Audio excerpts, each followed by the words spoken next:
I dag viser jeg, hvordan du tager pulsen på vandmiljøet, hvordan du måler sundhedstilstanden af din sø.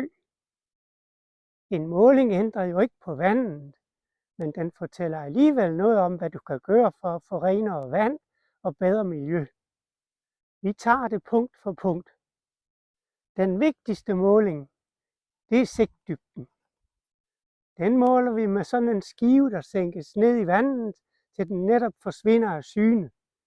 Du kan godt bruge et hvidt plastlåg på en pind. Sørg for, at der er skygge over skiven, så du kan se ned i vandet. Nå, nu prøver vi at måle sigtdybden.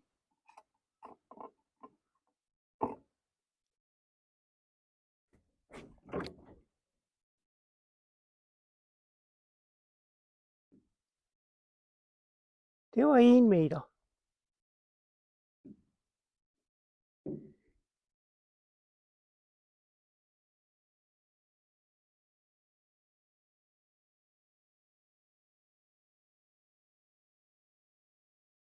Det var 2 meter.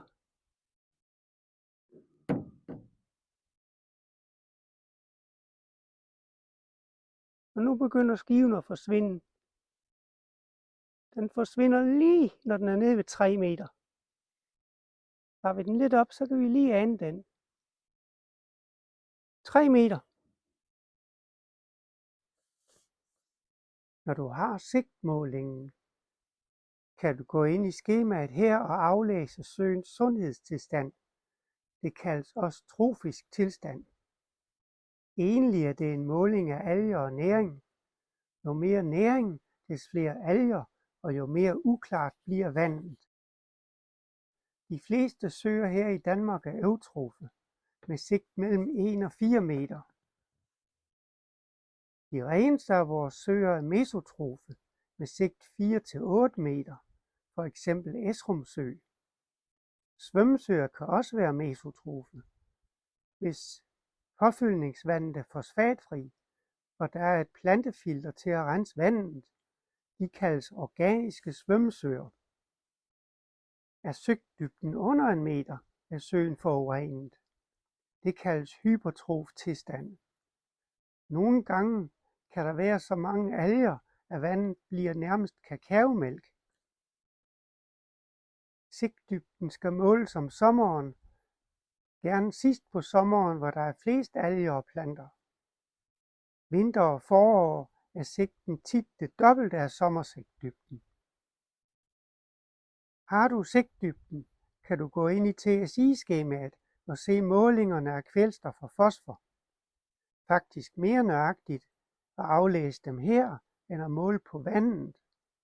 Der skal flere kemimålinger til hen over året for at få et gennemsnit, man kan regne med. Så er TSI-aflæsningen mere sikker og samtidig billigere, i og med den er gratis.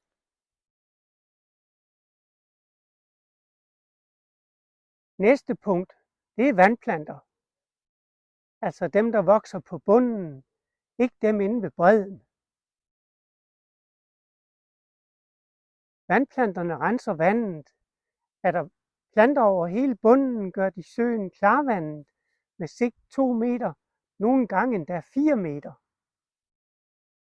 Til at måle vandplanter bruger vi en krog på en snor. Det kan godt være en fiskekrog eller et stykke bøjet ståltråd. Smid det ud på bunden og se, om det får fat på noget. Er der vandplanter, så tag et foto, du kan bruge til at artsbestemme. Nå, men vi prøver at smide krogen herud og se, hvad den kan få fat på.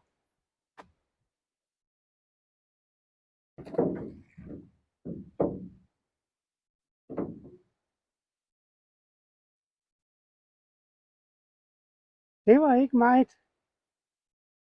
Det var ikke meget. En lille smule vissen kildemos.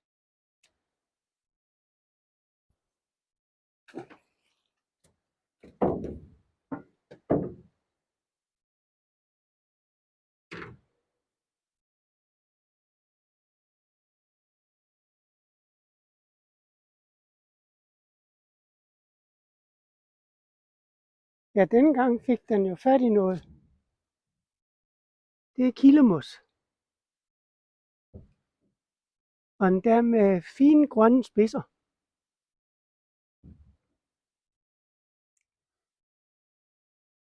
Tredje punkt, det er vanddybden. Den bruger vi til at beregne, hvor meget vand der er i søen i kubikmeter. Normalt sejler vi ud i båd og måder og lodder dybden forskellige steder. Men hvis vi står inde ved bredden og skal måle dybden et stykke ud, så kan vi bruge en møtrik, en snor og et flåd. Sæt floddybden til 2 meter og smid det ud. Bliver flådet trukket under vand, så er det over 2 meter. Flyder det ovenpå, så er det under 2 meter. Juster floddybden, til det netop passer. Flere gange har jeg været ude for, at folk siger, at vanddybden svinger fra 0 meter inde ved bredden, og så er der bundløst længere ud. Når jeg så kommer med min møtrik og mit flåd, så siger den 1 eller 2 meter. Sidste punkt er tilløb og forurening. Forureningen kommer som regel ind med tilløbsvandet. Derfor er der brug for en tur rundt for at se, om der er tilløb. Kig også efter, om der er afløb, for er der et afløb, er der også et tilløb. Skemaet her viser de almindeligste tilførsler af næring til vandmiljøet. De største er spildevand, markdræn og ender og andefodring.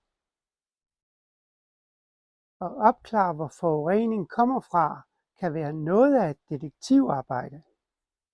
Ingen ved, hvad der findes af rør ind i søen, eller hvor vandet kommer fra. Ofte er det gammel forurening fra mange år siden, ingen tænker over i dag. Tidligere blev spildevand fra huse ført gennem rør ud i nærmeste sø eller å. Her lægger forureningen sig i mudderet og bliver liggende de næste 100 år. Så selvom der ikke udledes noget i dag, er søen stadigvæk plaget af fortidens synder. Men for at vende tilbage til start, sigtmålingen. Den fortæller sandheden. Er sigtdybden under 1 meter, er søen forurenet. Også selvom folk siger, at der ingen forurening findes i dag. Her er målingerne fra min Krebsesø. Det er en grusgravsø. Der er ingen tilløb eller afløb. Søen ligger i en lang dal med grus i undergrunden. Her strømmer grundvandet til en bæk 1 kilometer længere ned. Grundvandet får noget af den gødning, der udvaskes fra landbrugsjorden. Der siver også noget ud fra en losseplads ved søen.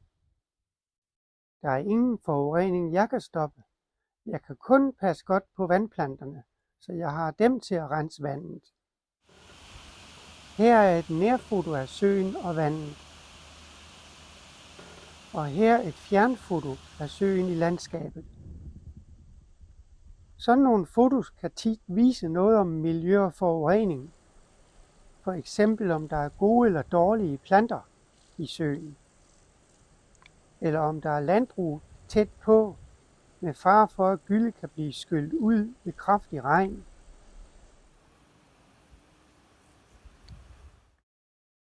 Mål nu på dit vandmiljø. Undersøg, hvad du kan finde af tilløb og forurening. Tag et foto af søen og vandet, og et foto af landskabet og adressen på søen. Send det til mig, så ser jeg på det, og så finder vi ud af, om der er noget, du kan gøre for at få renere vand og bedre miljø.